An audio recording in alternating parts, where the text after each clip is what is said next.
Welcome to Blue Grit Radio, the podcast that explores making better cops for a better community. I'm your host, Eric Tung. I've been an active police officer since 2007.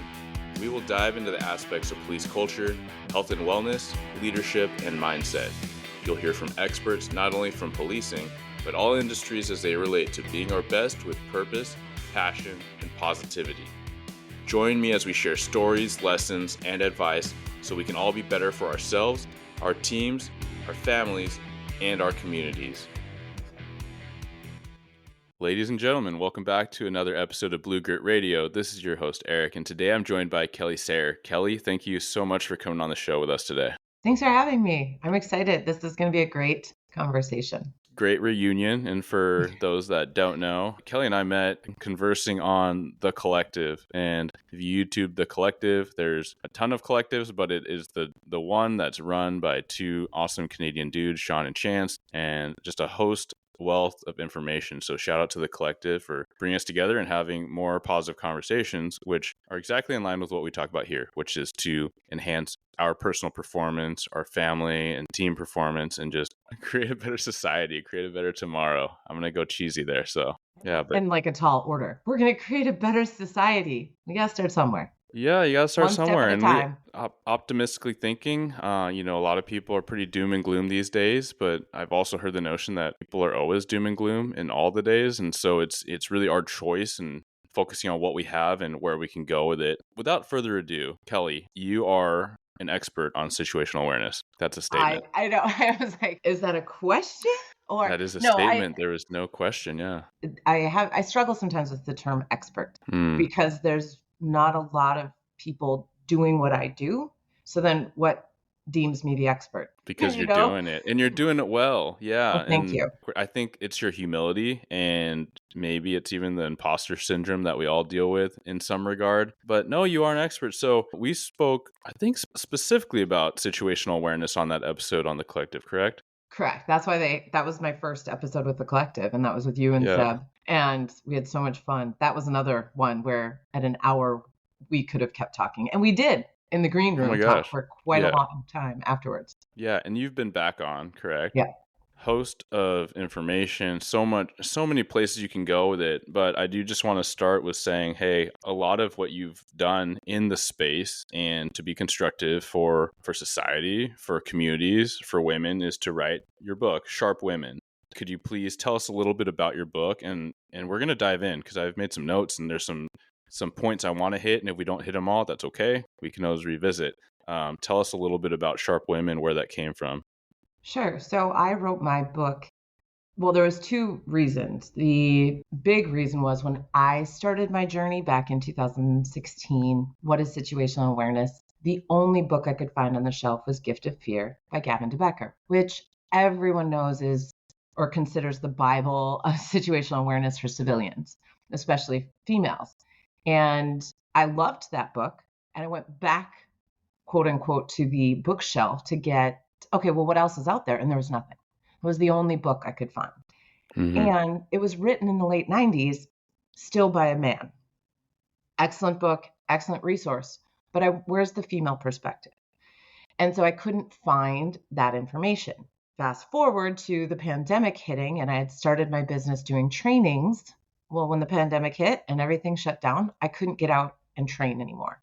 And we were all virtual sessioned out. Everyone was doing Zoom all day long, doing online trainings. There was so much stress, so much going on that even though it's an important subject, there just wasn't the capacity to take any more information in when so many other things in people's lives were in upheaval. Mm-hmm. So for me, I was stuck in a position where this is really important information.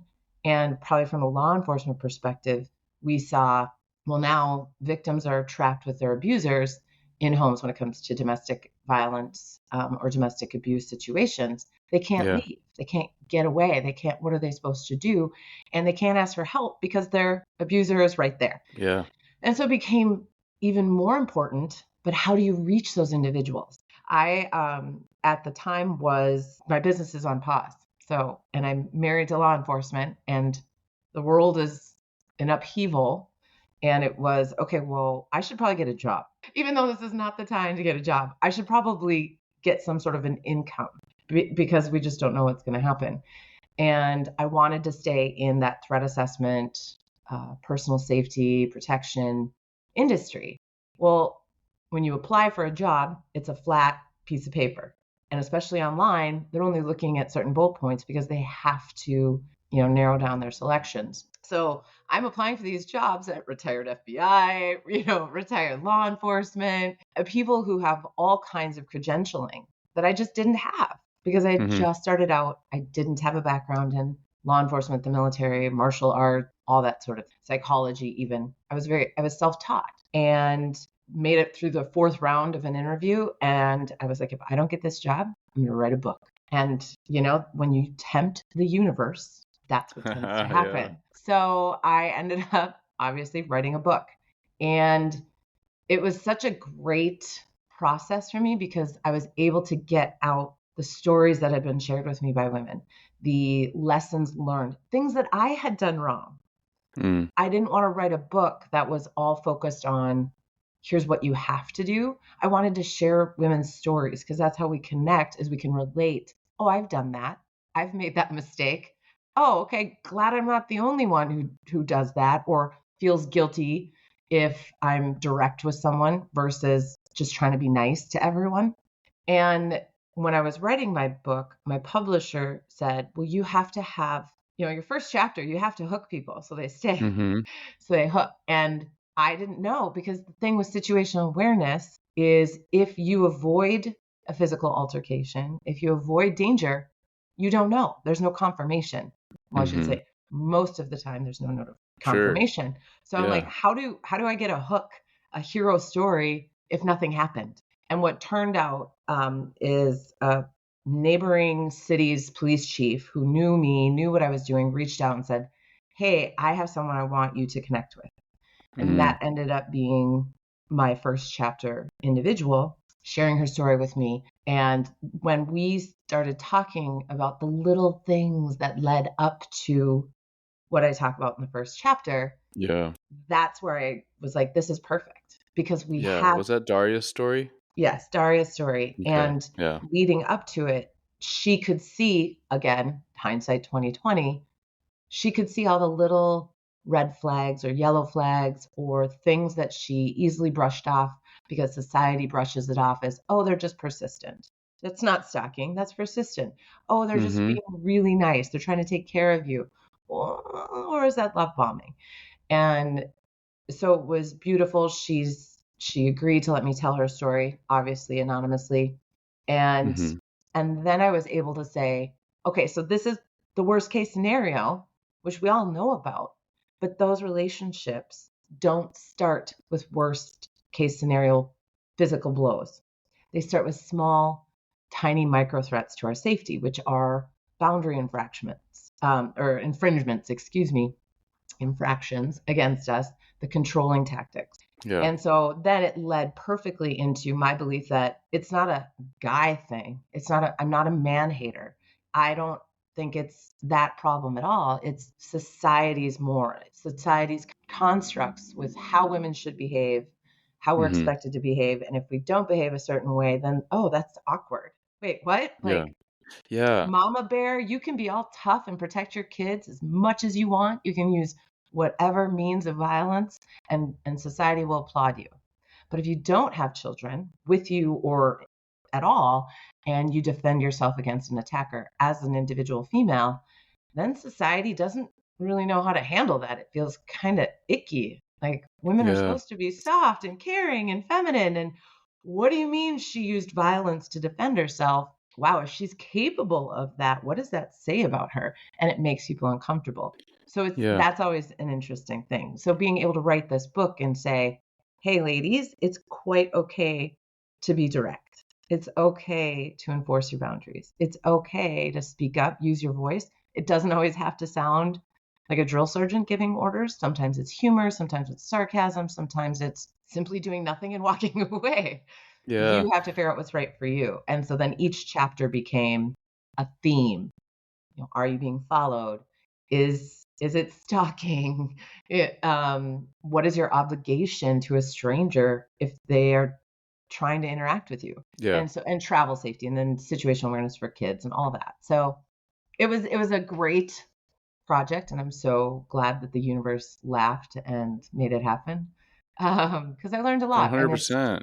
it's been a great way for people to get to know what I do as like a first impression, I guess you could say. Yeah. No, absolutely. And you said a lot that I want to rewind back. And like I said, I have my notes, and Daria's story is one that I want to talk about. But Hmm. if people listening in aren't already clear on like why we're having these conversations, I just kind of want to circle back. First off, like situational awareness is something that is eluding a lot of us as a society. And it's a lot of things that I certainly wasn't keen on, and certainly wouldn't be keen on if I wasn't in the law enforcement industry for the last going on 17 years, right? And so we're wired to think a certain way, and we talked about this before the recording, where it can go into hypervigilance to an unhealthy state, right? That's something that I talk about on the podcast and have had many guests talk about. But also just to say that, we have these innate intuitions and triggers and warning signs that we have learned through arguably decades, even generations, to suppress, because society's norms and society's, as you said, social mores and things like that. And so if there's anyone listening in that's like, okay, we're going to go into, some, how do you want to say this? Like, if people think that this conversation is about, treating women differently or being sensitive to different things, it's like, I would say no, but then I'm going to actually say yes. Like there is a No, what you difference in have to how, say, Eric, is yeah, it depends. yeah. And like, so it's both, right? It's not It is. if not this, then that. It's not one extreme or the other. It's like, yes, all of it. Because it is different to be a male in this society. It is different to be a female in this society. And I think that me as a dude, I'm trying to invite other dudes to recognize, hey, literally almost exactly 50%, pretty close to the world. We should be cognizant as best we can to what women encounter, what women experience, what women feel. Because if we're going to be reliable, responsible members of the society, if we're going to be supportive and effective fathers, husbands, colleagues, just neighbors, all these things, brothers, we need to be aware, and we need to be introspective, and we need to be open to listening to stories, right? Listening to perspectives and being aware of dynamics, right? Daria's story is one that's extremely uncomfortable to read, which is why we need to talk about it, which is why we need to read these things, right? And I'm going to go into it a little bit more in a section, but I also think that for a lot of this audience, recognizing that it's a lot of younger male police officers or police adjacent types, or interests, is that we might actually be surrounded by quite a few really strong women, right? It might be our peers, it might be visibly strong, confident women that are situationally aware and can and have navigated some of these things. So I think by highlighting some of these conversations and some of these stories, it reminds us of literally the things that we actually see really frequently in this job, which is women that are literally finally getting a little bit of a glimpse or an opening to share their issues. And sometimes, sadly, it's not enough for us to actually do anything. And I think that if, as police officers, we focus on that for 1 second, when we frequently go to domestic disputes that don't arise to the level of a crime, there's this long undercurrent and backstory that has led us to this point of crisis, where a lot of times, if we're honest with ourselves, we can remember those situations where we're like, man, there's something else here and no one's really saying it, but I feel it, and I wish there was more that could be done. And so I know I kind of diatribed on a lot of different things, but I did want to take a moment to, as best as I could, summarize all the reasons why I think this is such a valuable conversation. I think it's such a valuable book. And I really appreciate you coming on and doing the work that you're doing in the book, in trainings, and spreading the message. Well, thank you. Nobody wants to have uncomfortable conversations because they don't necessarily feel equipped. Mm-hmm. And I would say, as of late in society, it's even more intimidating to have a conversation that is uncomfortable because your intentions coming into it are, we need to talk about this because we can't ignore it. but we're not always sure that the conversation is going to stay respectful, that the conversation is going to stay open. And I'm Yeah. not saying I'm going to agree with you at the end, Yeah. but I'm saying I'm going to respect you and I'm going to listen, because otherwise we won't learn. And from a law enforcement perspective, as a law enforcement family perspective, that was really hard for me during the pandemic, because I had to get used to that. People were very angry and judgmental. And it was really hard because I wanted to speak up and I wanted to say something and I wanted to add my perspective to the conversation. And people would shut down. And Mm. so then we all shut down and we stopped having the conversation. And I'm relating that because of your audience, the whole, how do we stick up? We protect our loved ones that are in the blue family, in the community, in the law enforcement community, while also saying, we know not everyone, it's not carte blanche that everyone's awesome. Like, I know Yeah. doctors who are not ethical. I know lawyers who are not ethical. Like, it's not about a profession, it's about a person. And so in Daria's story, and I'm trying not to give too much away, obviously, so people are intrigued enough to buy the book Mm-hmm. off Amazon, but that was really hard for me. That I had to Yeah. sit It's with, hard. because I was like, oof. But my responsibility is to tell the truth and just tell the story and to say, even though, I'm not going to hide behind something and say, I'm not going to look at something that I care about and admit that there is a potential that there could be something wrong. And I think, to your point, as law enforcement, you go to domestic disputes and you know there's something else there. Mm-hmm. The intuition signal is strong, but there's only legal means. There's only certain things you can do, and only so much. There's so many nuances. How are they articulating what happened?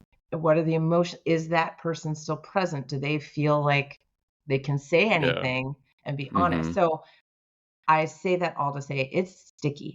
And that's so Yeah. often why this subject of specifically domestic violence situations, domestic abuse, is really hard and a lot of people stay away from, because it is scary and it is icky and nobody wants to think, oh, I looked the other way when I could have helped someone. And Yeah. there's tons of Yeah. conversations we Absolutely. can get into with that. I hear from law enforcement officers all the time their frustration. Why doesn't that person leave the situation? Yep. I've And been it's there. like, well, let's talk about it then. And I can, take a guess why. And I could say, well, perhaps it's this, perhaps it's this, perhaps it's this. Doesn't mean it's necessarily the case. And Yeah. somebody it's that frog in the boiling pot analogy. And somebody who's in a situation or a relationship that's not healthy, it doesn't start out at the worst of the worst. It starts out with that water's warming up and we keep Mm-hmm. acclimating and acclimating and acclimating. And then all of a sudden it's boiling and we don't realize it, but everybody else around us can. Mm-hmm. And a lot of individuals who are at the receiving end of those negative behaviors don't don't self identify as a victim. So for them to reach out to victim services, so to speak, hey, we can't do a lot for you now from a legal perspective, a criminal perspective, but here's a number you can call. Here's an advocacy. Here's a hotline. Well, a lot Yeah. of times those people are like, well, that's not me. I'm not a Mm-hmm. victim. No, he was just angry. She was just angry. And so Right. again, it's all nuances, but we have to have these conversations. And I don't have all the answers. That's why I'm like, I'm not the expert, but I'm willing to have the hard conversations and discuss things that I don't know about. And I will fully admit, I don't know. 100%. And that's so much of what this conversation is about and what the podcast is about, is to say, I don't know all the answers, right? I have some insights, I have some experiences, and I have esteemed colleagues such as yourself that are willing to have the conversations. And these are the things that I find are helpful for me in navigating life. And these are the things that I find would have been helpful for me to navigate life as a younger man, as a newer officer. And so while I can remember probably too many times that I could count where I could say, man, why doesn't this guy or gal leave, right? Like there's this, it's brewing and we can have the conversation, we can have the counseling session to say, hey, do you know where this is going? And talk about the domestic violence cycle. At the same time, I've had more times than I can count, more like the whisper, like, hey, can I leave you a case number, like not on my card, but on this piece of paper, or like my number so that you can call or email later when you're not here. Like you're having those conversations. And I know that most officers have been there too, right? So you can feel a little jaded and frustrated in one way, but then you know that there's the other side of the coin where you've seen that too, and you know that there's so many dynamics, because it's, maybe it's the frog in water heating up, but beyond the water heating up, it's like, if the frog jumps out, then it's just in the kitchen. The frog needs to be in a pond. Like, the danger's not done. And right. So I think it's fair and probably prudent to recognize there's so many dynamics where people don't have resources. And it's not just simple as like, hey, call this number or go down to this, DSHS or whatever office on, Monday through Friday. That doesn't fix things right away. Right. So again, I'm not trying to say that I know what's best, but I just want us to remember that there's really competing dynamics. So when we go to a call and we're like, well, the perceived victim wasn't cooperative and I don't really know what else to do, I'm not saying that we are there and we're going to be able to solve all the problems that day, but for us to be aware of the dynamics, it's going to better arm us to help the situation along in the direction it needs to go. I don't want to share too much of like my mom's story, but people that have been following me or know me closely, whether I've written something or said something, like they know that I had a disjointed relationship with my father before he passed. And there was so much turmoil in the household. And I think that it's also really common that first responders come from let me put it this way. A lot of first responders had some sort of strife in their life, or rather, maybe it was someone close to them, maybe it was in their own household, right? Things weren't super pretty. So they want to be about this purpose to make things better for someone else.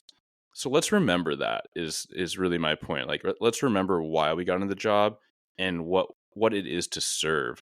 And sometimes that's not having all the answers right away, but to be there and try to pay attention and try to be mindful, because it's not comfortable, right? And it's not easy. I don't know if I've known many officers who didn't have that servant heart at the core of why they got into being in law enforcement, because it's tough. It's a tough life for an individual, and it's a tough life for a family and the people who care about you. But we wouldn't do it if it was easy. Like, Yeah, we're also yeah, the personalities that don't take the easy way because we want to do good. And part of why I love your podcast too, and what you post and share on Instagram is, hey, we got to focus on taking care of ourselves. We have to have those conversations about staying healthy, whatever that means for each individual, because this work that we do is important, and we have to be at the top of our game and keeping ourselves at the top of our game in order to be effective.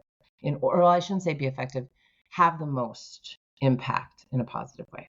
But again, yeah, we could so I want to get back to your questions on the book, or yeah. what your notes are, so I can answer your questions. Yeah, absolutely. Because Daria's story, a lot of why it's uncomfortable, and I won't spoiler.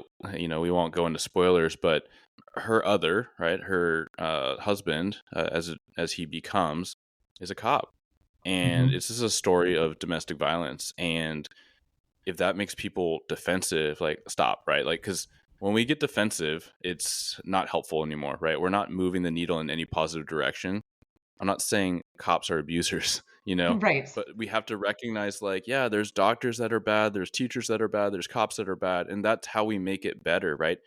Everyone that's a cop gets like, the people that hate bad cops the most are cops, like 100%. Like, I promise you, when something is in the headlines, it sinks our ship. Mhm. It's something that directly affects us because of the work we try to do, and those that we know that do it alongside us. So it is a story. Just, I think it's important for us to recognize, like, this is something that affects everyone, right? And it's something that can be anywhere.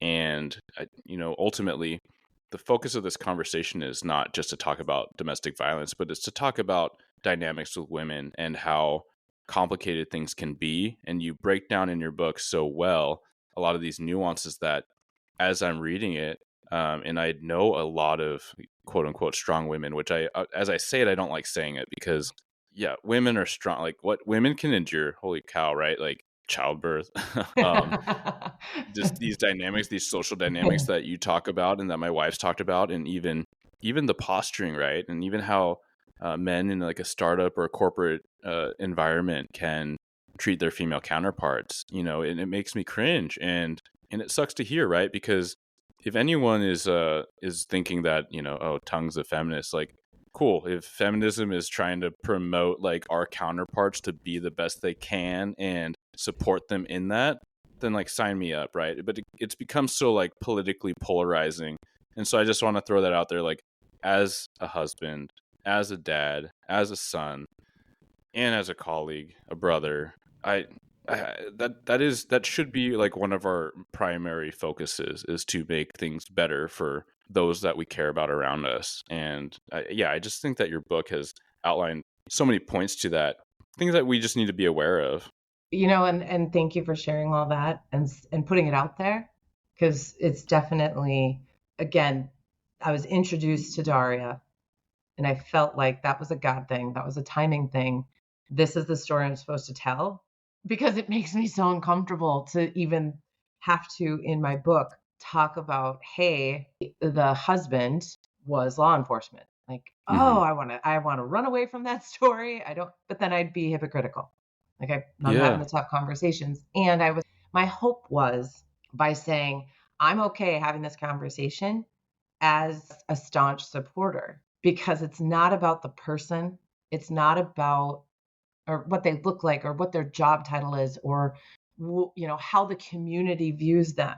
Oh, such a great person. It's the behaviors. And if we can focus on behaviors and let go of titles and let go of perceptions, that is going to be what helps the most people, because Yeah. that's where our kids get groomed. That's where our loved ones get tricked, because, oh, you're just overreacting. They're such a good fill in the blank person.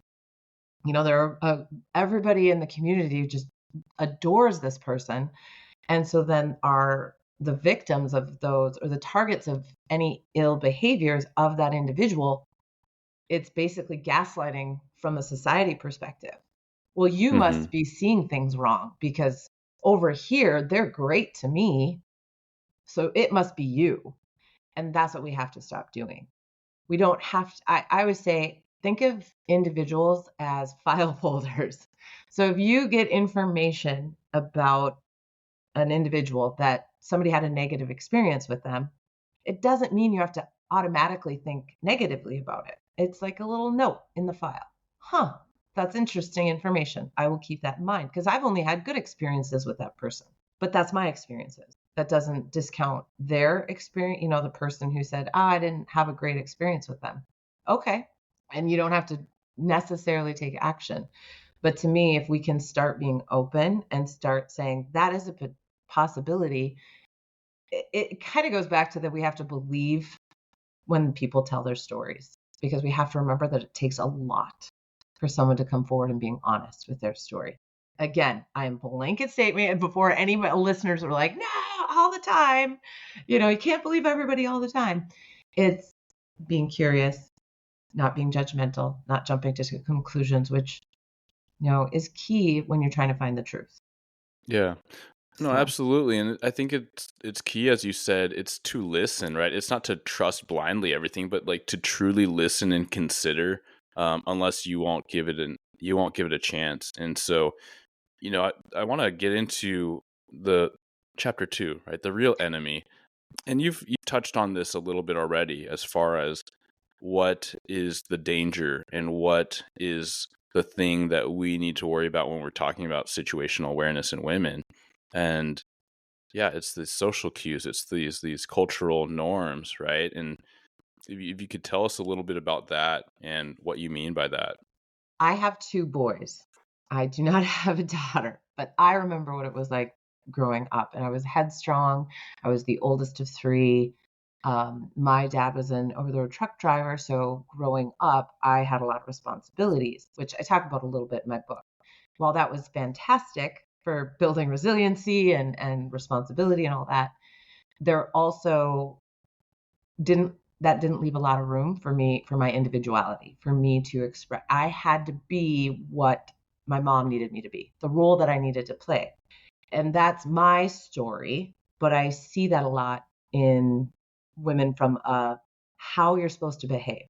It is completely normal. Oh, my boys are very rambunctious. They're very physical. They're grappling all the time. I am never buying anything nice or new until they're graduated and out of the house because it's just that's how they are. But if we see young girls acting that same way, we're like, oh, no, no, no, that's not how girls are supposed to behave. So it starts really, I would say, innocently. I don't think anyone says that maliciously. That's how girls should behave. But it's the messaging that as young women, we start getting at an early age. A great example in a business case scenario that I had someone ask me one time, she was a coach for women, like a business coach, life coach type thing. And she said, why is it that women have such a hard time standing up as an individual and saying what they want or taking that leadership role if they're the only woman on the team or whatever it may be? And I said, well, think about, why do women go to bathroom in pairs? Besides our personal safety, think about it. From the time we're little girls, we're told never go anywhere by yourself. Safety in numbers. You have to be together. Find another girl to go with you. Because a lot of times it has to be another female. So we're programmed, and that's where the real enemy in chapter 2, in my opinion, is society. We send these messages, again, innocently, not trying to make little girls feel small, but we're thinking their personal safety. We're adults. We think worst case scenarios, but we're Yeah. sending that constant repeated message of you're not safe to go anywhere by yourself. Be kind. Don't be physical. Don't be a roughhouse. That's not ladylike to be able to like throw down and pin someone. I think that's changing, It is thankfully. changing. It's pretty cool. But you think about those little messages, how okay, here's the anti-bullying. I think anti-bullying message went too far only because it was all about, and I want people to, my motto is be bold, be curious, be kind, and stay sharp. Like, you can be kind, you can be curious about people, but you also need to stay sharp. And so for me with my kids is I'm like, no, you don't have to be friends with everyone. You can be kind to people, but you don't have to be friends with someone just because Yeah. if you don't like them. Kelly's not advocating for bullies. Yeah, Let's yeah. be I'm not clear. like, woo, Yeah. no bullies. No, thank Yeah. you for that We hate clarification. bullies. That's Yes. unified. Yeah. But, and so, yes, when my kids are little, I'm really focused on be kind to people. I don't want them to be a bully, but I'm also not going to make them be friends with anyone, kids, adults, anyone who makes them uncomfortable, who doesn't make them feel safe. So it's the conversation of, yes, when they're little, we can have those conversations of be kind to people. Don't be mean. Don't be rude. Don't be a bully. Be nice. Maybe Johnny or Susie had a bad day. But as they get older, it's okay to not be friends with her. Yeah. You don't have to. If somebody's behaviors make you uncomfortable, it's completely okay to not be friends with them.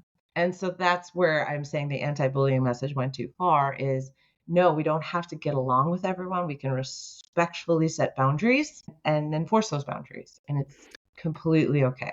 Yeah, there's so many layers there, right? Because, going around in groups, and that's probably borderline evolutionary, right? Like as far as like groups going together, and whether it was like the tribe across the hill that we just don't know about, and so you never know, and that would be men probably going together to hunt, and like women going together to gather. Like that could be centuries / eons of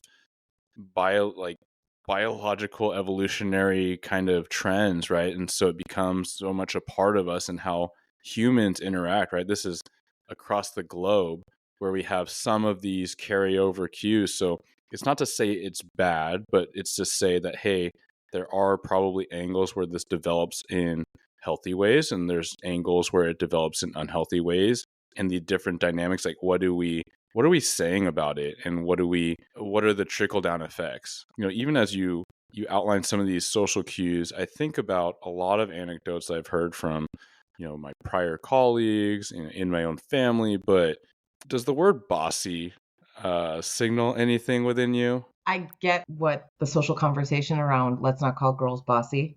Let's call them assertive or aggressive. Again, words are words to me, so I try not to get triggered by a word. Yeah. But I have in my experience been described pretty much my whole life as aggressive and assertive, but with a good attitude. And yes, there are times when that rubs people the wrong way, because I'm not going to sit back and wait. I'm decisive. And if a decision needs to be made and no one's willing to make it, then I'll make it. Because it's like, Yeah. we got to go. We got to move. Yeah. Um, Someone's got to so to do that. me, but again, we go back, look at how I was raised. I had to be that way.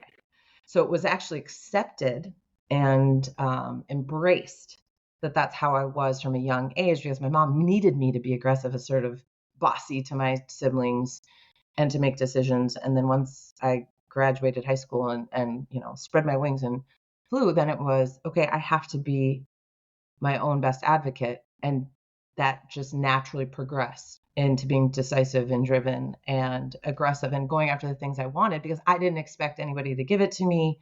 I didn't expect it to be easy. To me, that worked for me. But I get where that doesn't always work for people, or there was a big negative connotation to being bossy or being assertive Yeah. or being aggressive Yeah. as they were growing up. So now as they get older, that feels icky.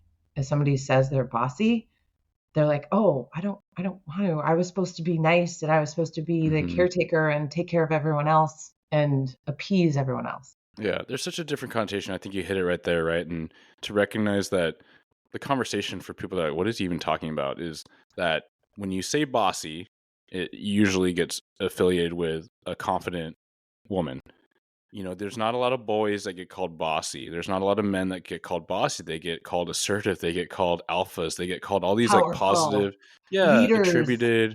Exactly. And so just like that's one example of the nuance that I'm trying to be aware of, as we have these conversations of these social cues, right? Where, a super rambunctious, active boy, it's like boys will be boys, and we can create these positive associations, right? They're energetic, they're playful. But yeah, if a girl tackles a boy and there's a hole in the drywall, like she's crazy, right? Or she's a crazy bee, right? And then we throw these words around, and it's not mindful. It's not, what are we creating by doing that or furthering those kinds of narratives? So it's just to say, like, especially in my industry, my audience, like there are so many women that gravitate towards this job, and it's just to say that we should be aware of some of these things, and so that we can best support our colleagues that are doing exactly the same thing as we're trying to Mhm. do. And I think, and this is where I geek out about human behavior and psychology and everything that's behind what makes us human, what makes us us. And we talked about this on the collective. I think it was a different time that I was on the collective, is the self-awareness piece. While I do think we all can learn to be more open-minded and to respect others' differences, or be mindful and be cognizant of the words that we use can impact someone in a way that we didn't intend. Like, I didn't mean to say that offensively, or I didn't mean that to trigger you or push your button. And I think as individuals, we have to recognize that if we get triggered by a word, if we got triggered by something, we need to self-reflect and say why. Mm, yeah. Why? There is a great clip with an actress, and I'm forgetting her name right now. But basically, she says if we get cussed at, if we get yelled at in a foreign language, but it's not, the tone isn't angry. So somebody could basically be telling us to screw off in a foreign Mm-hmm. language, but saying it like this, like it's a normal conversation, we would have no idea Right. that we were being told to go jump off a bridge. Or I shouldn't say that. Go. That sounds bad. I'm sorry. I take that back. Dark humor.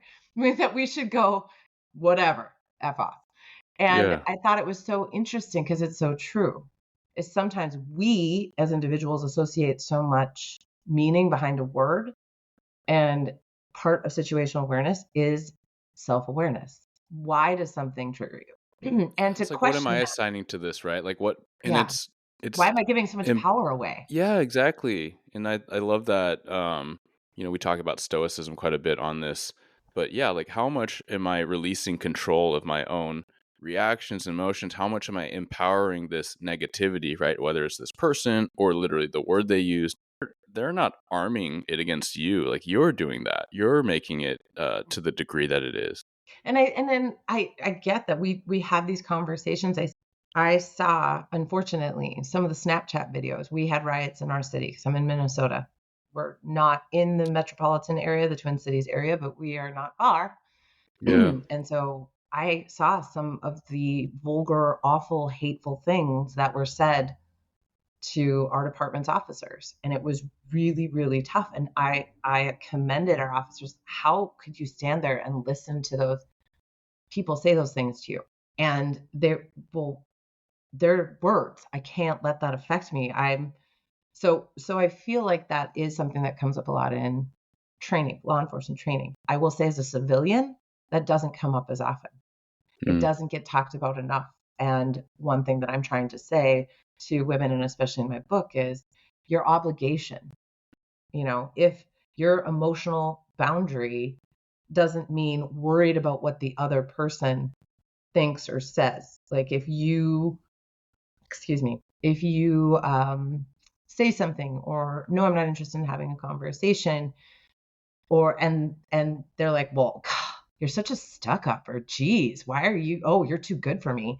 Like, don't Right. don't let their words impact you Mm-hmm. and change your boundary enforcement, because that's just words. Don't let their behavior impact or change your decision to make your personal safety a priority. And that's one thing I think women need to hear and be reminded, that just because some stranger calls you a bee Mm-hmm. or says you're being aggressive or bossy or whatever, because you're doing what's best in the moment for you, or making a decision and being decisive, being direct, don't let their backwards compliments or backhanded comments make you feel less or Yeah. make you feel like you did something wrong. So I think, to me, that's where the words matter conversation needs to also discuss, yes, words matter, and you can't let them always matter too much. Yeah. And that's to go back towards the beginning of the episode when you were outlining, hey, if you put your foot down, right, maybe proverbially, where you're like, hey, like I'm not gonna just entertain this because a social convention tells me to be quote unquote nice. Like maybe that's okay. But beyond that, not only is it okay, but it's probably a good thing, right? Like if you're like, no, like my gut is telling me like I don't want to entertain this conversation, or I don't want to engage in this invitation, whether it's a conversation or whether it's to go over here or whether it's to accept help. If your gut is telling you no, and you've played out the risk rewards in your head and the different considerations, not to be paranoid, because Kelly's book helps outline all these things. That's a good thing, right? If you're listening to yourself and there's this minor rudeness that you encounter, you're like, okay, cool, like I stood my ground on what I wanted to do. Like there should be a potential for building a positive narrative and reward system to that, where you're like, you know what, something didn't feel right, so I went this way. Maybe I was considered rude, but I don't care, because that's not like the end of the Mm. day. The primary goal is not to come off as not rude. The goal is to be safe and to be well and to thrive. So, yeah, I just love that dynamic when this whole notion of quote unquote being nice because someone offers you help. You outlined an example in the book where it's a flat tire on the side of the road, and it's kind of this inner narrative of the female driver that's like, oh man, like now I gotta, I'm not dressed to get on my hands and knees, on the side of the road and like thinking about traffic and thinking about the risk of like now someone's offering help, and you give the tire iron to the dude because you want to be helpful and not rude, because it seems like he knows what He's he's doing. offering to But help. yeah, and they're Right. like, oh crud, I just gave like my potential weapon of opportunity and my self-defense mechanisms. Like I thought that was so helpful to read, because I'll say, even as a dude, I've been in those types of scenarios, right? Whether it's at work or we talk about tactical advantage and placement and positioning. Like whether I walk over here, I'm like, ah, dang it, why did I walk over here? If this thing changes, I'm in this garbage spot, or I put my buddy in a garbage spot, right? And Yep. we go through these reps and we learn about, and luckily for me, I have the acumen and the vocabulary to conceptualize it and after action, whether it's with myself or with my buddies, and get better. The same thing happens in civilian life for me, right? Like, or when I'm not on duty, where let someone in the house, and then I'm like, oh, I probably should have, like, where are my weapons of opportunity if this goes awry, even though this is the serviceman that I actually called in to like help me with this appliance. Like, that stuff goes on in my head. So just to say that it happens in my head, and I'm like, man, what is my course of action if this goes like terribly? I'm Mm-hmm. just trying to share that, whether someone wants to call it preparedness or neurosis, like this is a thing. And Mm-hmm. I think that you writing it helps someone conceptualize what that would be like for them to walk through that, or maybe even put words to what they felt before. And I'm like, right away, my brain is like, that makes me think of the story I share in there when my mailman came in when I was Mm, refilling his water bottles. And just for your audience, there's the story that I share because, again, I'm not perfect. Nobody's perfect. There's no such thing as perfect situational awareness. We're all going to slip up or make mistakes for whatever reason. And basically, it was a hot summer day. I have a very large Great Dane and he goes bonkers. So I had locked him in my office and the mailman came to the door and he had a package and then he's like, "Hey, do you mind refilling my water bottles?" And it was a hot summer day and I was like, "Of course." This is the mailman that comes to my house every day. I've delivered lots of hmm packages, but he's always outside. And so as I turned around to go fill his water bottles in the hall mirror, I see he's walking in behind me. And immediately I went, "Ah, crud." I did not. And you know what I didn't do? I didn't turn around and say, "Hey, can you wait outside?" I kept walking because my brain went, "I don't want to be rude. Yeah, you've I kind of committed know in this your mind, mailman." right? Like, Yeah, yeah. I'm walking like I'm two more steps to my sink and my dog's locked in my office. And so it was, okay, blade my body so I can see him, which, turn my body so that I can to the side so I can keep an eye on him while I'm filling the bottles. And then it's like, okay, well, there's the chef's block full of knives, if worst case scenario. But so often what I hear from women, and I just shared on a post yesterday, feedback I'd gotten from a dad, and his daughter said, one thing I appreciated about the book is she didn't make me feel bad for Mm, things that maybe I didn't make the best choices in the past, but she gave me tools or ways to think about, okay, you're in the scenario. Now what?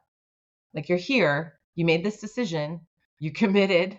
I've had women tell stories about getting in a ride share, feeling uncomfortable, but now that they're in the mm, ride share. So now what? And it's, hey, think about this, do this, do this, do this, because it's the OODA loop. It's constantly a circular decision pattern of, okay, now here I am. I made this decision. Oh, maybe it's not the best decision. Now what? Now, how do I prioritize my safety in this scenario? And to me, so often what I see women tend to do is they shut down. I'll say, well, what would you do if the elevator doors opened and somebody inside made you feel uncomfortable? And they go, I don't know. I'm like, perfect. What would you do? Like, I don't well, let them yeah, just stop at, yeah. I It's don't like, know. Well, what okay, if you let's talk sometimes through. offer, yeah, what could someone else do in that situation? I think they get there quicker, right? And it's when we're in our own heads, because you're like, hey, if someone felt uncomfortable or unsafe on an elevator all of a sudden, what would you advise them to do? Like, hit the next button and get off the next floor, right? I think that most people would get there quickly, but when it's them, you're right, it's that stress response. You It's fight, a flight, or glitch. freeze. Yeah, but why so often is it freeze? And so that's what we want to avoid, right? And the best way through that is to talk through it, right? The cops call it train your brain. And it Mm-hmm. could be literally thinking about these scenarios. Again, there's a balance between creating paranoia. When this episode airs, probably like a month ish prior, there's a conversation with Seb and then Mark Oh, Bouchard, and we go in, we're talking about leadership and culture, but then also we start talking about that prep work in your brain where if you imagine worst case scenario, then you're probably going to actually go there, right? And so the example that we go with is walking up to a house and on a call, right? You're a cop, and if you think that you're going to encounter gunfire, then you're not going to be successful on that call. It's not assuming that you're going to get shot at, like some trainers or cops actually socialize. Like, don't be prepared for the worst case scenario, but be prepared to adapt to any scenario as it comes, right? So you walk up to a house, it's just a house. There's a dispute inside. You got to get up to the house. But if I assume I'm going to take gunfire, I'm going to drive up to the house with an armored car, right? I'm going to call the SWAT team. I'm going to get a chopper overhead. But that's not practical or even effective, right? And so my goal is to walk up to the house in a safe manner based on training and angles and all these things, perceive all these inputs, what I hear, what I see, and then make a really good informed decision and pivot as quickly as I need to because I've thought through these things, right? If the door opens, then I'm going to move to the side, right? And if something comes out that looks like a gun, I'm probably going to jump, I'm probably going to dodge the side and address the threat. Like, Yeah. or maybe even before that, right? Because someone's listening and I'm maybe talking a little too fast. It's like, is that someone recognizing you're the police? Maybe you wait, maybe you give some warnings and you keep moving offline and into the darkness because maybe, as has happened, it's a worried homeowner thinking that you're a burglar. And so you have to keep pivoting, right? And so just, that's one example. But to your point, and I also don't want to forget to say this, right? Like you have the guy following you into the house, and in the moment you felt uncomfortable to say, "Hey, can you wait right there at the front door?" But that dude, think about it this way: if that is just an honest, like well-intentioned guy, that should signal him to be like, "Oh man, I made someone uncomfortable. I made this woman, like kind of the stranger, feel uncomfortable because I just followed her into her house. I should be more aware of how that could feel." And I should have probably stayed outside, even if invited in. Maybe I'm like, no, I'm good. Like, I'll just hang out here for a sec. I think that's just part of being a responsible individual, which is really coming full circle into all the things we're talking about today. And that's a really good point that you bring up is, hey, would would you feel bad if you made somebody uncomfortable, feel uncomfortable, unsafe? Most people would say, yeah, I don't want people uncomfortable around me. I don't want people to feel that they're not safe around me. And you sharing that perspective made me think of a story I just heard last week. A woman came up to me. She kind of glanced through my book and she's like, I have a question for you. I was like, sure. And she said, I have a 6-year-old son. We live in a neighborhood and I'm just at the point where I'll let him go outside by himself. I'm watching, I can see him, but I'm not physically outside with him. And she's like, we have an older gentleman that lives next door. And I've noticed that when my son goes out by himself, like the older gentleman will come over and start talking to him. And my husband and I just feel really uncomfortable, but we don't know if there's anything bad. Nothing bad has happened. It doesn't seem, but it just, basically she's saying my intuition signals say that's off. And so I said, okay, well, let's switch the scenario. Would you do that to a neighbor's kid? They're out by themselves and make a point to go say hi to them and do that all the time? Like, yeah, I get it. You're out mowing the lawn and the little kid comes over and is like, hey, neighbor, and says hi. That's one thing. But and again, articulation matters. She articulated in the best way she could. But my underlying takeaway was she's uncomfortable. Some sort of body language, some sort of behavior is making her uncomfortable, is making her parental alarm bells go off. And so I need to validate and give her some tools or ways to think about it that makes her feel empowered. And so I said, okay, would you do that to a neighbor kid that and she goes, no. We have neighbors across the street have kids, and I would never just walk up and start a conversation with them. And it's like, there you go. There's your answer. Like, if you wouldn't do that because you're aware that could be misconstrued or that's uncomfortable or you don't think that's appropriate, then it's not appropriate, period. And then I said, so what you can start doing now that's another thing too, is start addressing behaviors when they're little. Start talking about it. And I said, to your child, I would suggest going through, hey, adults should never ask a kid for help. We don't keep secrets. We can have surprises, but we shouldn't keep secrets from mom and dad. And if an adult asks you for help, just come get me your dad because we can help them. So then you're giving your kids tools and ways to handle situations that when it's not scary, making them feel empowered, making them feel, oh, okay. Or if an adult ever makes you feel uncomfortable, even if it's, a family member, even if it's a close friend, you are perfectly okay coming to mom and dad and saying, I just want to sit by you. I just want to hang out. I don't want to go over by, this other individual because I just feel icky. Because again, keep in mind, kids don't have the articulation skills. I'm hoping that she felt she could go back home, which is now this week, and that she could talk to her husband about this. She could talk to her kid in a way that wasn't fear-based or scare tactics, that was empowering and that gave her validation and confidence. Like, no, trust your gut.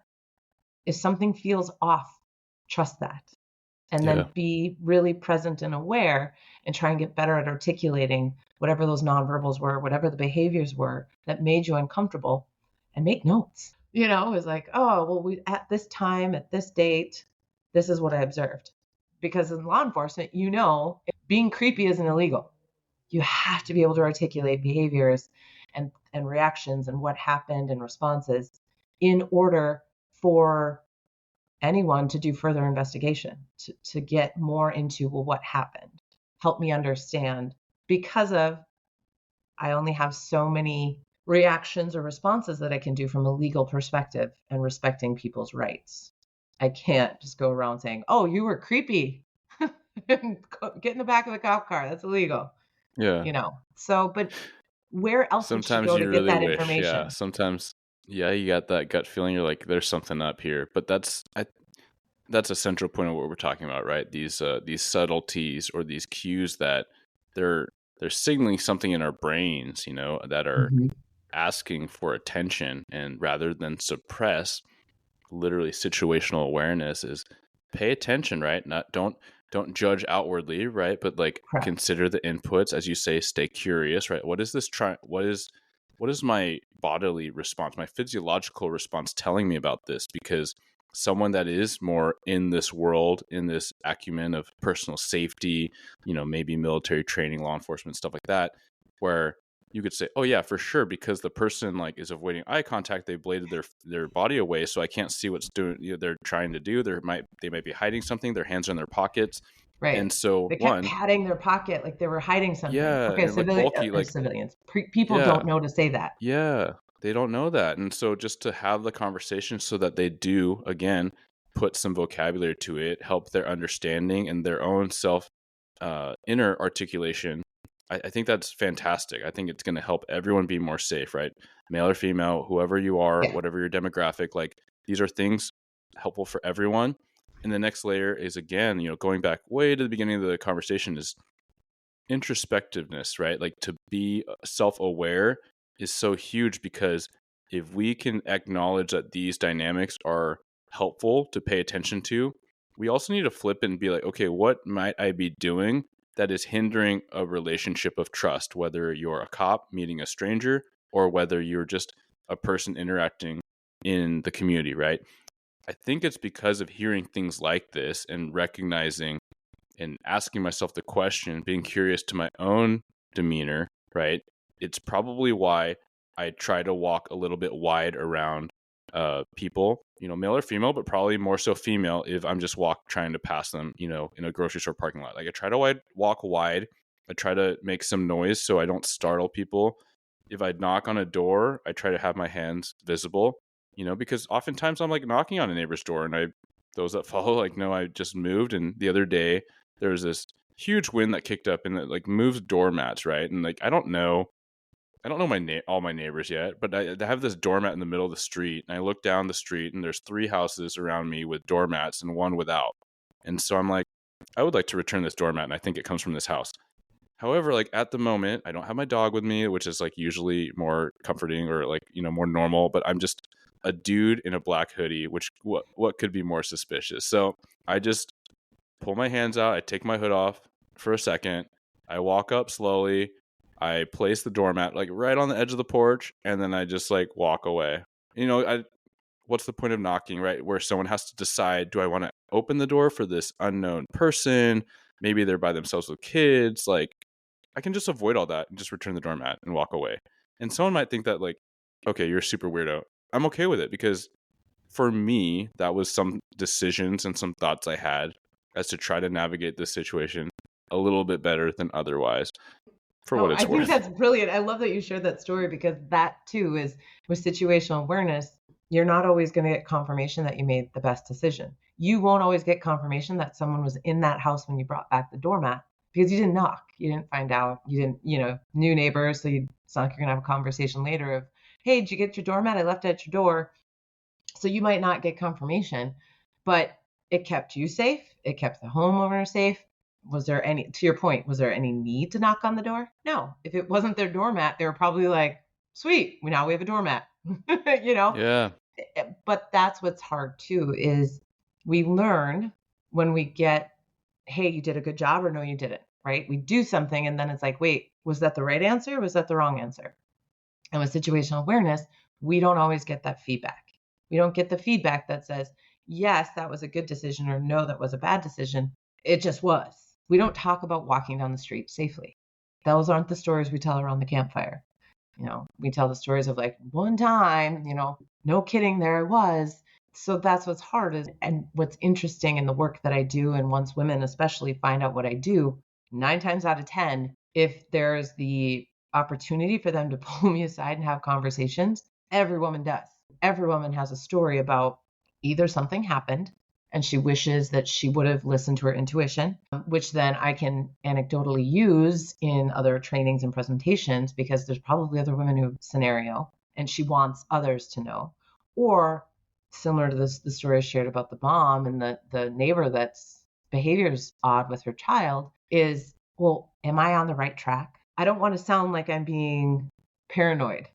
And they don't have someone who's can talk them through and help them build the mental map of the questions. You think about the decision tree, or is, okay, did this happen? Then no.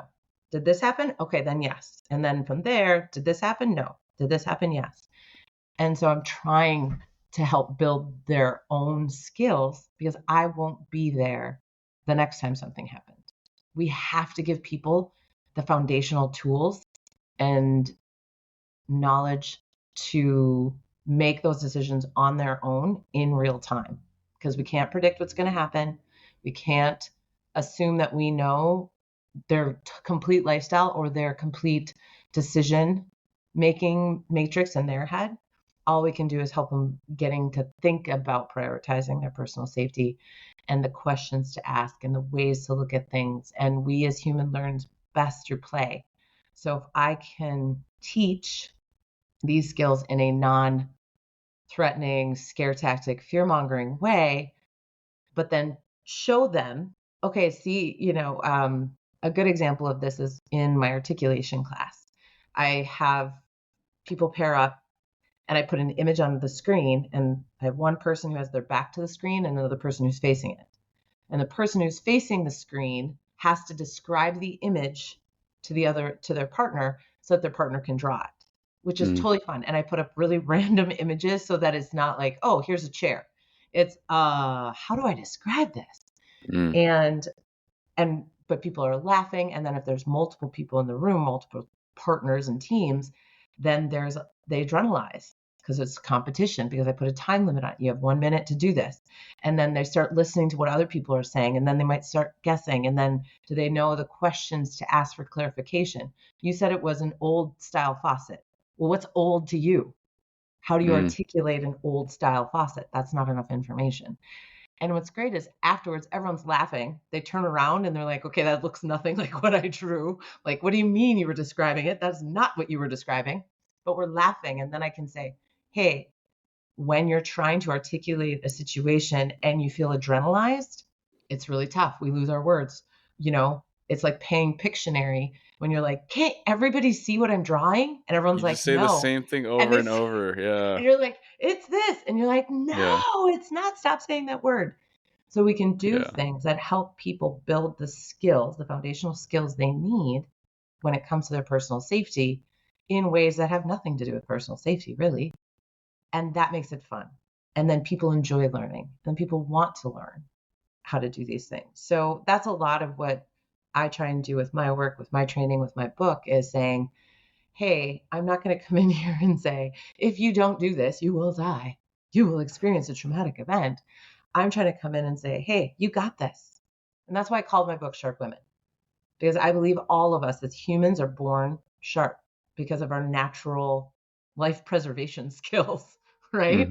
As children. It's in there. We just cover it, right? We suppress it.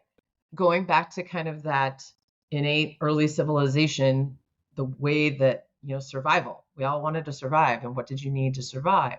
It's society that starts suppressing it. So by saying you should be this way, you should be that way, or you should behave a certain way. And so I believe all humans, and obviously I wrote my book towards women. So I said, I believe all women are born sharp, but it's just cutting through society's crap and the life's curveballs that get thrown at us that dulls our edge. We're not broken. We just need sharpening. So I come at it from a strength to strength sharpening perspective versus, hey, something's wrong with you and you need to be fixed. Because I don't think that's a healthy way to start out the conversation to teach people how to improve themselves. Yeah. Yeah. I mean, so many fantastic topics that all intersect, around safety and relational dynamics, and just really like the overarching theme, or one of them, is just how to better navigate social constructs in the world, right? How do you better Mm-hmm. navigate your community to be effective? And like, I think most everyone, if they're listening, for sure, is wanting to just be better, right? Be optimal. And with that is safety. With that is to be empathetic, but be responsible, right? Be a model and a trusted individual, within their family, within their community and their workplace, and just be reliable. And that can mean so many different things in so many different ways. At the core of all Or this something. is Yeah. simply being able to not just survive, but thrive, right? And so Yeah. those words are frequently paired. And yes, survival instinct and being safe is like our fundamental need in life, right? It's literally life preservation. But yeah, so much beyond that. You have so many lessons and anecdotes and stories and perspectives to consider, so that it does get us closer to thriving and achieving everything we're trying to do. And you bring that up, and that's so good. It's such a good point. My work, an an arrow through a diamond symbolizes courage or confidence moving forward. And that's why I named my company the Diamond Arrow Group, because I have gotten to do so many cool things in my life by the cool people I've met, the cool places I've gone. And if I had not had as much confidence in my own personal safety skills, I might not have said yes to those opportunities, because I would have been, I don't know if I can stay safe. And as a female, if you ask females on a daily basis, we question our personal safety from that perspective of, gosh, is this safe? Should I go for a run today? Mm-hmm. What time is this? Okay, is this person standing too close to me? I mean, it's all tiny micro threats. So I'm not trying to sound dramatic. I'm just saying that that's something that women do think of so Yeah. often. And so to me, I'm like, gosh, I would hate, and especially younger females or screw even old any age females. Yeah, I absolutely. don't want anyone to not live life to the fullest because they don't have self-confidence in their personal safety skills. Building self-confidence is a hot topic when it comes to business, when it comes to life. I speak from a personal safety perspective.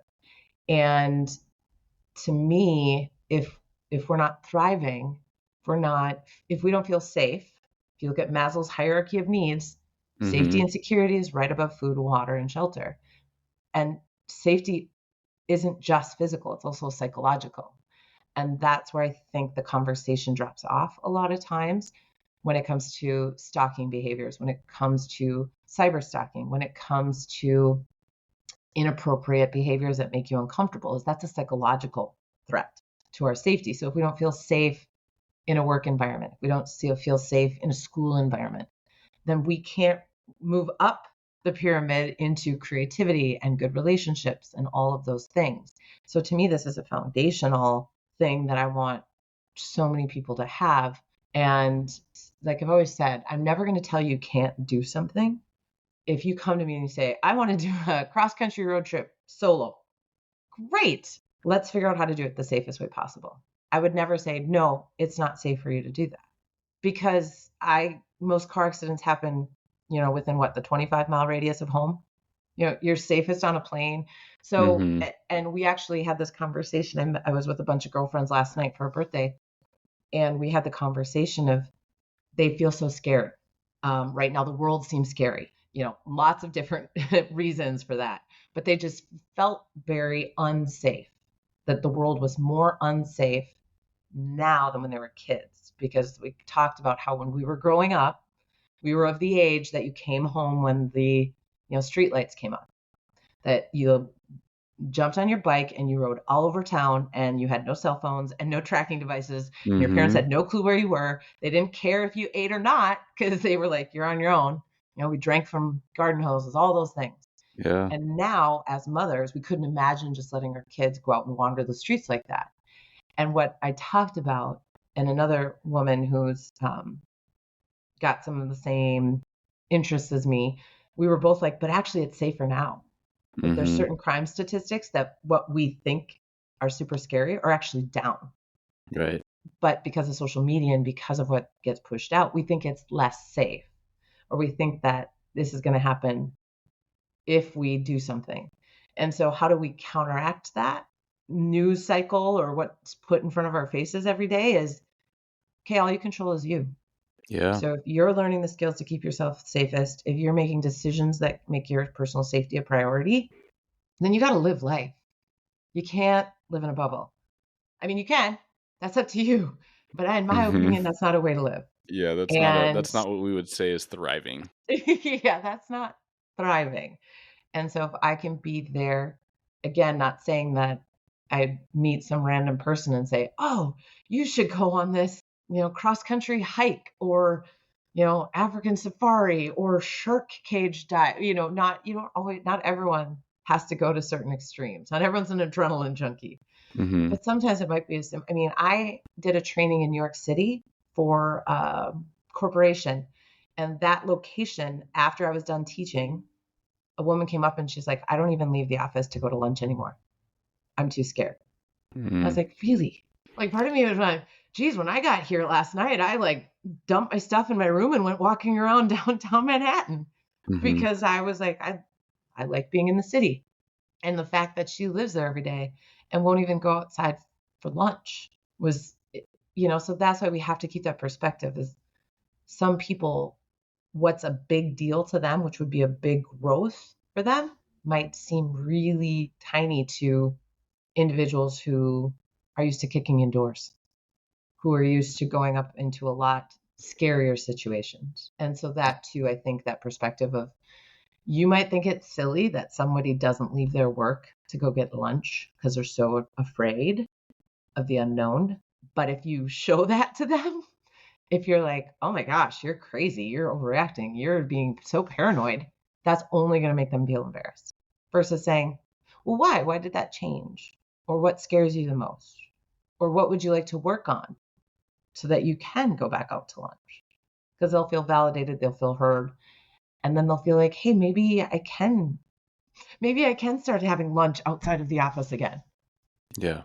No, it hits on so many things, and I think it's a really big point to kind of summarize everything that we're talking about, right? And there is that paranoia that exists for military vets, for cops, for a lot of these quote unquote really safe, really trained individuals, right? Where everyone knows, every cop knows cops that refuse out, not just don't like to go to blank, but they refuse to go to events. They refuse to go to parades. They refuse to go to the mall. They refuse to put their kids in school. And I'm not making a judgment on people's personal decisions, right? That's not what it is.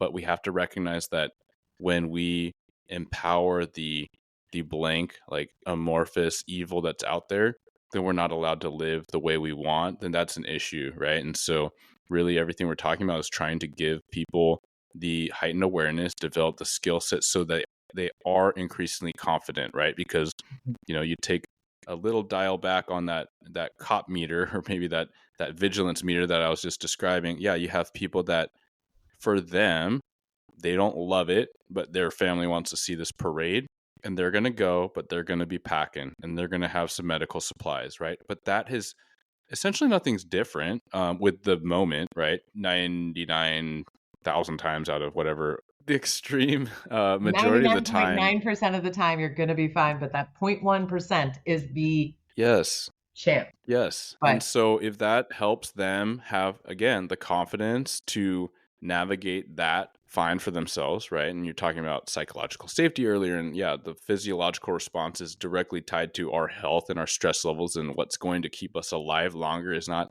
stressing about every little thing forever. Like that's something that we need to be aware of, as the media, as you accurately Mm-hmm. point out, and social media just keeps driving this wedge Doom into our and brains. gloom. Doom Yeah, and and because gloom.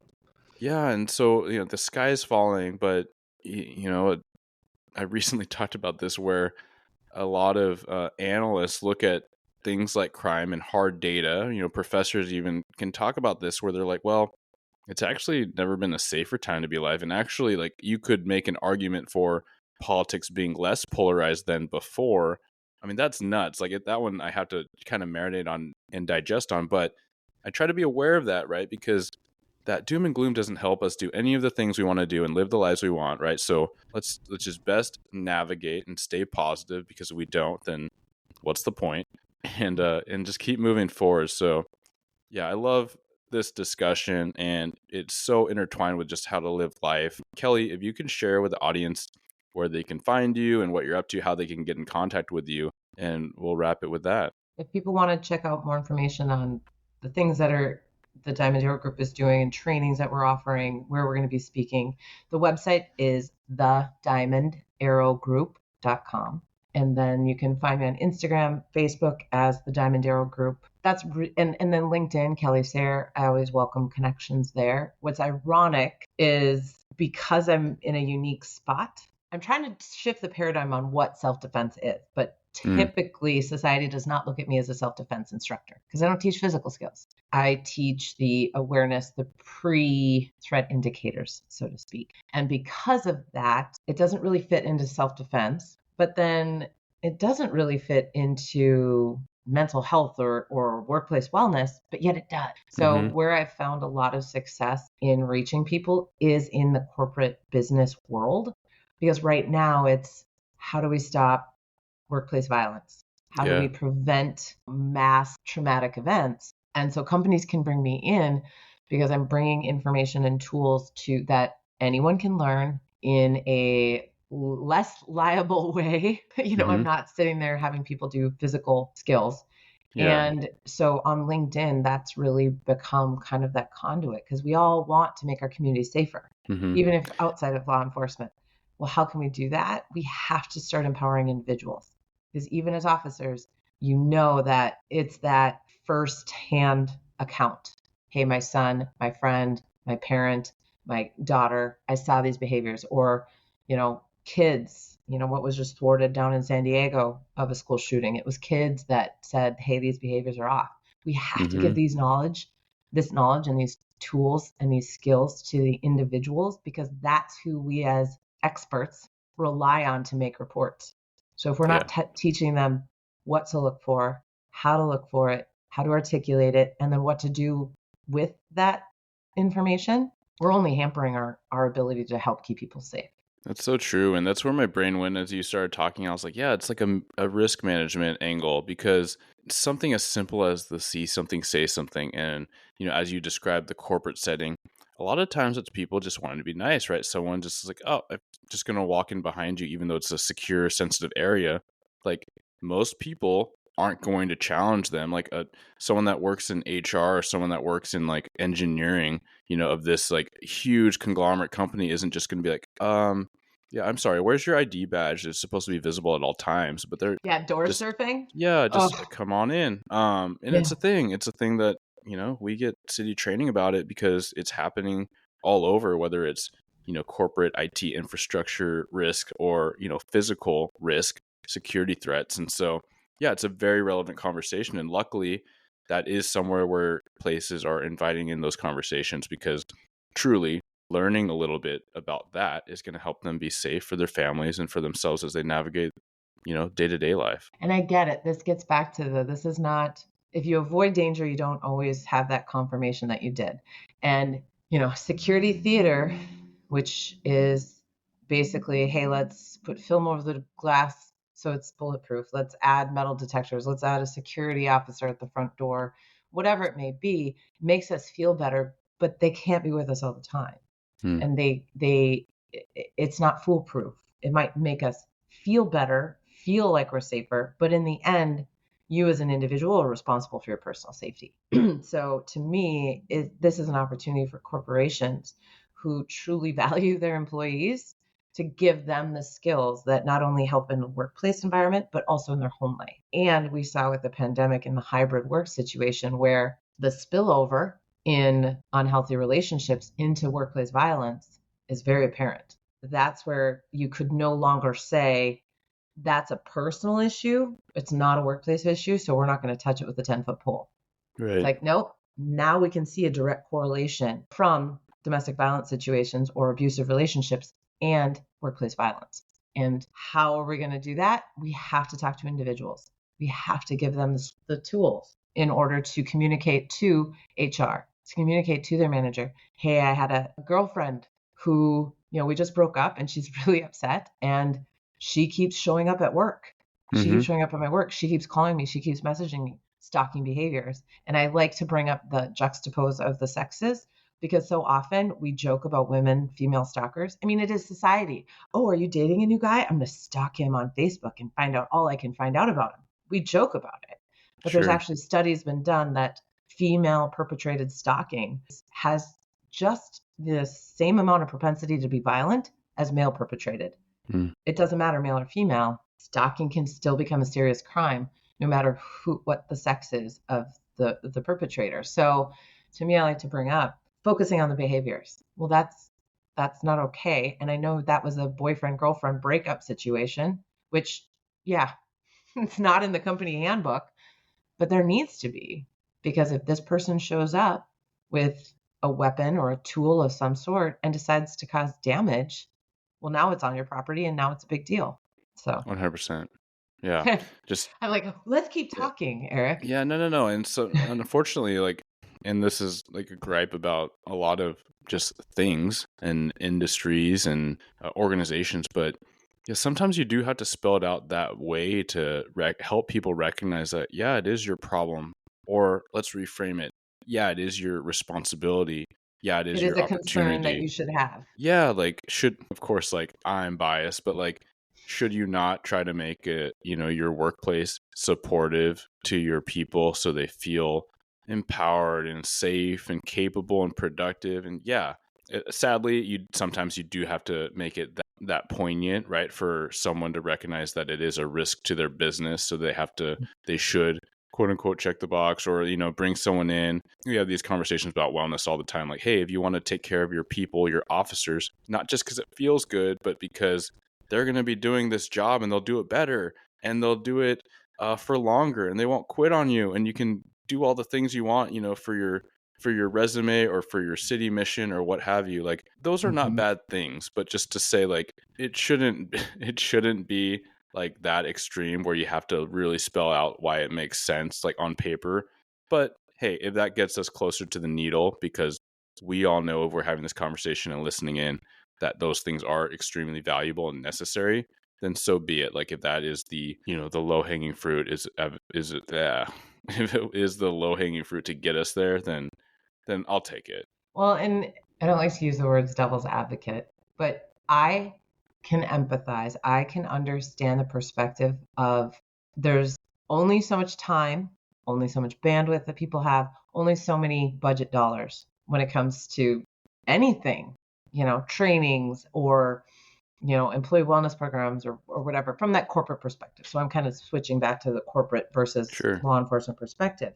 So I get as a corporation, as let's say the C-suite making decisions is, okay, well, we would love to do all, but we can't do all. So we have to do some. And it's hard to quantify ROI when you're investing in training that helps nothing happen. That's why security theater makes people feel good. They can see that the metal detectors got put in. They can see the film being put on the glass. So it makes them feel good. Hey, I can see my investment. It's tangible. Mm-hmm. I do think it'll be interesting to see how the California Act on workplace, like everyone is now required to have a workplace violence prevention policy at Mm-hmm. every company. It'll be interesting to see how that plays out, if that spreads across the country, if that becomes mandatory for everyone. I mean, in my opinion, it should be. But I'm coming from a perspective of I want the best for everybody. I want everyone to feel safe because I want them all to be successful and to be creative and have good relationships because they feel safe. That's a little utopian, in my opinion. Like, we Mm-hmm. can't have a perfect world, but this matters. Like, you can tie this ability to make people confident in themselves leads to so many other good things. Like, if you want our communities to be safer, then we need, it's the domino effect. Yeah, We start with the absolutely. one starfish. We can save the one starfish. If we can help one person have confidence, then they're going to be better at home. If they're better at home, they're going to be better at work. And if they're better at work, they'll be better in their community. And if their communities are better, then we all thrive. Yeah. And so to me, that's where I get back to, okay, I'd love to save communities and make them great for everyone. But what I can do, what I can control is helping one person. And Mm-hmm. then the ripple effect of helping them and giving them the skills that they then will hopefully take to their friends, their family, their coworkers in their communities and continue spreading that awareness. Yeah. 100%. And that's what we're all talking about, right?